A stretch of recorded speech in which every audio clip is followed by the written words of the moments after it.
Hello, welcome to this short video, Teams Posts and Etiquette. This is one of 9 short videos available to show you how Microsoft Teams can help you to communicate and collaborate with your colleagues quicker and easier. Please note that the content in all the videos is the same as been covered in the sessions, and use these videos if you are unable to attend those sessions or if you just want to remind or refresh yourself. So what we're going to cover? We're going to look at Teams Etiquette. We're going to create posts and announcements. We're going to add extra content, things like GIFs, photos, even the weather. We're going to share an email to a channel. We're going to save and find posts. And we're looking at the @mention a colleague. So Teams Etiquette. Use the @mention functionality to get an individual's attention to a particular post that you're writing. Use the backspace or delete button after typing an @mention so you remove an individual's surname. Don't use the @mention for a team or a channel unless you really need to. Remember to always use subject lines when you're starting new conversations, same as you would do in an email. So use announcements appropriately. Announcement message types have an image banner with large text, so don't overuse the announcements. They take up a lot of space and too many will dilute their importance. Using GIFs or memes, think about your organisational culture and don't overuse them. And keep your messages short and concise. So those points are the best practice for working within Teams. Okay, so we're in Teams and I'm sitting in one of the channels. So I've got the channel tab open, which I created in the last video, and I'm going to start a post. So at the bottom of the screen it says new conversation, and if I click onto that you can see that we get this new conversation field appear.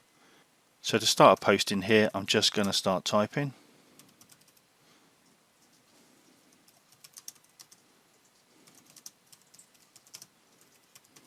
So you can either press enter or press the send button on the right hand side. So that's put in the post. So you can see on there the person that has typed the message, their icon and their name and the time that is posted. So other people within the channel can reply. Just clicking into the reply field and continue typing. Again, just pressing enter. So you can see how this is stepped in a little bit when you're doing replies on there. And it's best to keep that same conversation. If you want to reply to somebody within a conversation, remember to use the reply field and not to come down to click onto new conversation and start another thread. So some other options we've got. I'm going to come back down to new conversation. And the first icon is the format icon. And if I click into here, we can now see that I have got the subject field. If you remember, one of the tips on the etiquette was to always use a subject field. So let's type in here, test message as a subject title. Here is a post with a subject title. I'm just going to press the send button. Okay, so let's start another new conversation. I'm going to click back onto the format button because there's some other options running along the top. So at the moment these are conversations. If I wanted to make an announcement, that's where I click onto the drop down arrow and I can change it to announcement. And then you can see we get this big banner appear. You have got the option of changing the colour. So if you want a different colour scheme behind it. If you wanted to put an image on, you've got background image. And you could browse to find some background that you want to put in there. I'm just going to cancel that for the moment. And then it's just a matter of typing your heading. Big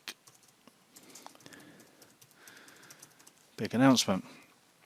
I've got the subheading here as well.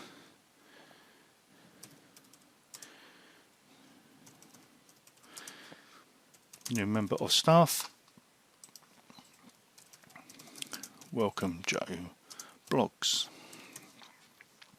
So you can do an announcement in there, and again you hit the send button down in the bottom corner just to post it, and you can see how different that looks to a normal conversation. You can still have the replies, so people will still be replying within the announcement, but it just makes something stand out. So you can see if you have too many of those, it's taking up a lot of space, and why we recommend that you keep them to a minimum. So let's go back down to new conversation. I'm going to click back into the format so that I can put a title in here, and I'm going to say Word doc for review, because this time we're going to add in a document. So I'm going to click onto the attach icon, paperclip icon, and then you can choose one of these places to look for your document. So I'm just going to say upload from my computer.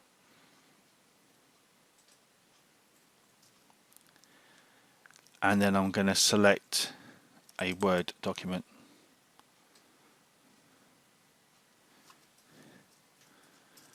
I can say please review. So the document's uploaded, and then I hit the send button, and there we go. So remember from earlier videos when we talked about files, that file will also appear in the Files tab. So there it is. Just going to go back to posts.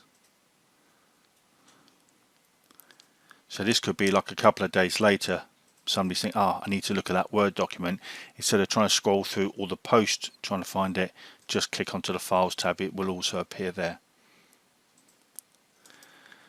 So some other things we've got in here, we've got the emojis. Click onto that. So you've got your different emojis that you can use in here. Again, think about your organizational setup, what sort of emojis are acceptable and not acceptable. The same with Giphy. If I clicked onto Giphy, you've got your different GIFs in there as well. Again, just remember those etiquette points that we talked about earlier on. You've got the search box up here if you're trying to find something.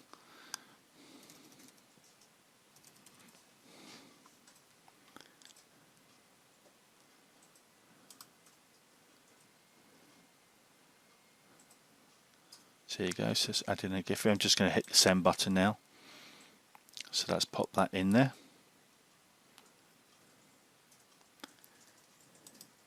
If I come back into new conversation, so you've got a few different options in here. If you wanted to add photos into the channel, then that would be the same way as I've done the Word document. You're just going to attach them, and then they will appear in here as well.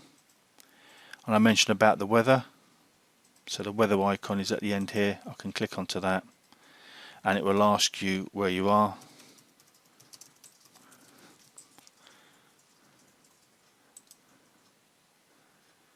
And so you can pop the weather in as well if you wanted. Just going to hit the send button.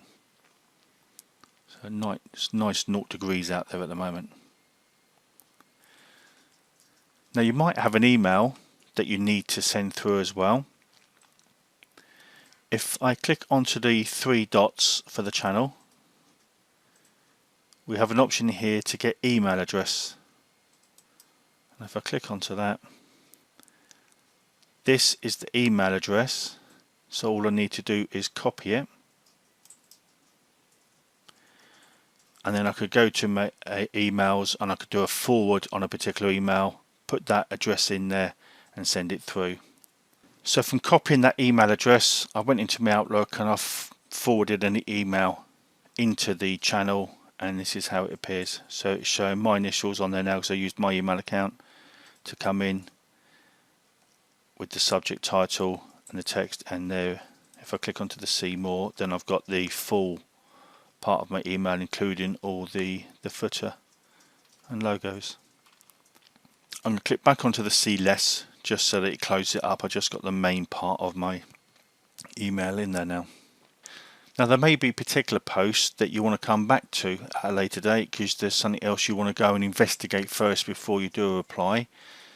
So we can save those ones. So if I said this Word document, I want to save this post, I'm going to click onto the 3 dots, and then I can choose save this message. Click onto that. You saw a little saved icon appears up in the top corner. If I come back onto the three dots, you can see that the icon has changed to a purple icon instead of just being greyed out, and it says to unsave it. So I've saved that post. So time goes on, you come back here and you think, well, I want to have a look at the post that I've saved that I need to do some work on or reply to. So to find those, you come up to the icon, your own icon in the top right corner of Teams, and then you choose the saved option. So this shows you your saved channel. So although I've done that post, that's why this post is at the top, but I can still see everything else that's in there. So I'm not just pulling this one post out on its own. I'm going to see everything, but it took me straight to the post that I've got saved. So it's going to be top of your list. I know what I wanted to do with this now, so I can click onto apply. All reviewed and good. So I've managed to go off, I've investigated, I'm happy that everything's good with that. Made a note of it. I don't need to have this as a saved chat, and sorry, a saved conversation anymore. So I'm just going to click onto the little unsave this message. So the last thing to show you about the at mention. So I'm going to click onto new conversation. There's something within this channel that I want to draw to somebody's attention, so I'm going to use the at symbol and then start to type their name. And when I see them in the list, I can just click on them. So it's put me in there, and remember I said about backspacing or deleting, so I'm just going to backspace out the surname. So I can say please see above. Whoever you do an at mention for will receive a message to let them know that they've been mentioned within this chat, so it's going to draw their attention to it. So if I click onto the send button, then that would go off. Roger would then be notified that there's a message in here. So this brings us to an end for our short video. I hope you've picked up on some useful tips and tricks. Please look out for the other Microsoft Teams videos covering how to collaborate and how to manage online meetings more efficiently and with more interaction. Have a great day. Goodbye.